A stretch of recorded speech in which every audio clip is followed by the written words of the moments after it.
स्वागत है आप सभी का आपके अपने YouTube चैनल में। मैं आज आप लोगों को सरलीकरण करना सिखाऊंगा पूरे बेसिक तरीके से।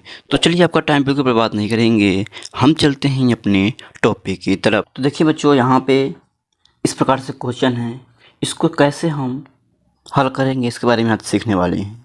सबसे पहले जान लीजिए बच्चों कि इसको हम हल करने से पहले इसमें जोड़ घटाव गुणा और भाग है, तो इसको हम कैसे करते हैं। पहले हम किसका काम करेंगे इसके बारे में जान लेते हैं। तो देखिए बच्चों, पहले जो हम काम करेंगे वो पहले मैं भाग के काम करूँगा, उसके बाद गुणा का, उसके बाद जोड़ का, उसके बाद घटाव का। ठीक है, इसका हम पहले इस सीरीज में हम काम करने वाले हैं। ठीक है, पहले भाग, उसके बाद गुणा, उसका जोड़, उसके बाद घटाव। ठीक है, तो देखिए यहाँ पे है, क्या लिख लेंगे, यहाँ पर पहले भाग का करना है, तो एक नंबर में मुझे भाग का करना है, तो हम क्या लिख लेंगे, यहाँ पे लिख लेंगे 3 गुणा 3 प्लस, देखिए 3 भागा 3 है, 3 में 3 से भाग देना है, तो 3 में जब 3 से भाग देते हैं, देखिए बच्चों 3 में बटे 3 लिखेंगे तो कटेगा कितना है, 1 हो जाएगा। ठीक है, तो 3 में 3 से भाग देंगे तो 1 हो गया,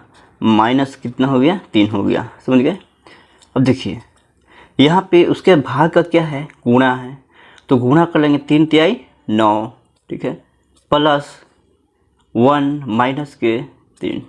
ठीक है, उसके बाद गुणा के बाद प्लस का करना है, तो प्लस का कर देंगे तो 9 1 10। ठीक है, तो प्लस वाले के प्लस वाले से जोड़ देंगे तो 9 1 10 हो जाएगा, अब माइनस 3 हो गया। ठीक है, उसके बाद माइनस का करना है, तो माइनस कर देंगे तो कितना हो जाएगा, 10 में से अगर 3 घटता है तो कितना हो जाएगा, इसीलिए कितना हो जाएगा 7। ठीक है, तो 7 किसका क्या हो गया, 7 इसका आंसर हो गया। इस तरीके से किसी भी क्वेश्चन को हम बहुत ही आसान तरीके से हम बना सकते हैं।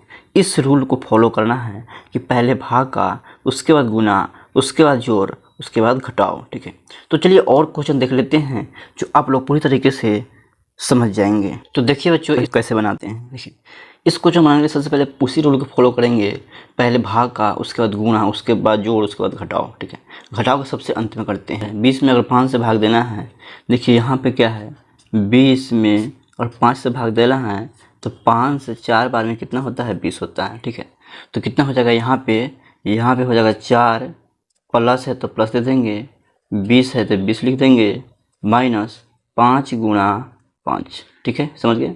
उसके बाद यहाँ 4 है तो 4 लिख देंगे, प्लस 20 लिख देंगे, क्योंकि हम जानते हैं कि भाग के बाद गुणा का काम होगा, माइनस इस डायरेक्ट उतार देंगे, माइनस हो गया, 5 में 5 से गुणा करेंगे कितना हो जाएगा, 25।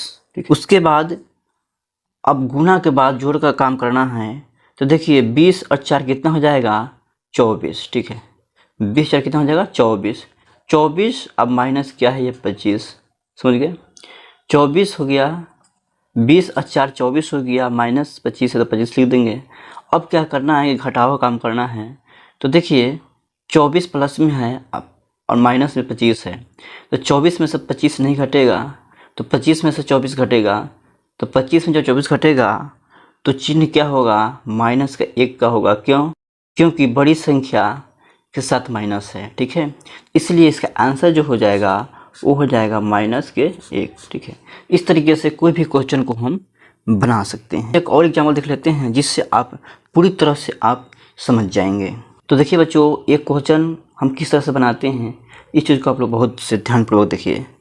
देखिए यहाँ पे क्या है कि यहाँ पर क्या है, जो है उसको उतार देंगे। पहले तो मुझे काम करना है भाग का, तो पहले जो है उसको उतार देंगे, या 33 माइनस 8 गुणा, देखिए यहाँ पे क्या है, 4 भाग 2 है, यानी 2 से भाग देना है 4 में, तो 2 दूना कितना होता है, 4, तो 2 मतलब में कट जाएगा, तो यहाँ कितना 2 हो जाएगा। गुणा है तो गुणा लिख देंगे, 1 है तो 1 लिख देंगे यहाँ पे। ठीक है, उसके बाद जो है उसको उतार देंगे। अब तो भाग के बाद गुणा का काम करना है, माइनस से माइनस दे देंगे। 8 गुना अगर 2 करते हैं तो 16 होता है, 16 में 1 से गुना करेंगे, किसी भी संख्या में 1 से गुना करते हैं तो वही संख्या हो जाता है। तो दोनों जब गुणा आ गया तो दोनों तीनों को जब हम गुणा लिख देंगे, तो तीनों को गुणा लिखने के बाद कितना आ जाता है, मुझे 16 आ जाता है। ठीक है, अब देखिए बच्चों, 33 में से 16 घटाना है। अगर घटाना आप लोग प्रॉब्लम हो रहा है तो यहाँ पर लिख लीजिए 33 में से 16। ठीक है, देखिए बच्चों, यहाँ पे 3 में से 6 जो नहीं घटेगा तो प्रोसेस से पैसा लेंगे, एक 10 पैसा लेंगे, 10 पैसा लेंगे, 3 रुपया पहले से है, 10 रुपया लेंगे तो कितना हो जाएगा 13 रुपया। 13 में से अगर 6 घटेंगे, 13 में से अगर 6 घटा देंगे कितना हो जाएगा 7 हो जाएगा। ठीक है, ये 3 रुपया था, 1 रुपया तो इसको दे दिया तो 2 रुपया, 2 रुपया में से 1 रुपया घटेगा तो 1 हो जाएगा। इस प्रकार से इसका आंसर जो हो जाएगा कितना हो जाएगा 17 हो जाएगा। ठीक है, तो इसका आंसर 17 हो गया। इस तरीके से किसी भी सरलीकरण को बहुत ही आसान तरीके से हम बना सकते हैं। ठीक है, तो आज की वीडियो में इतना ही, फिर मिलेंगे अगले वीडियो में। धन्यवाद।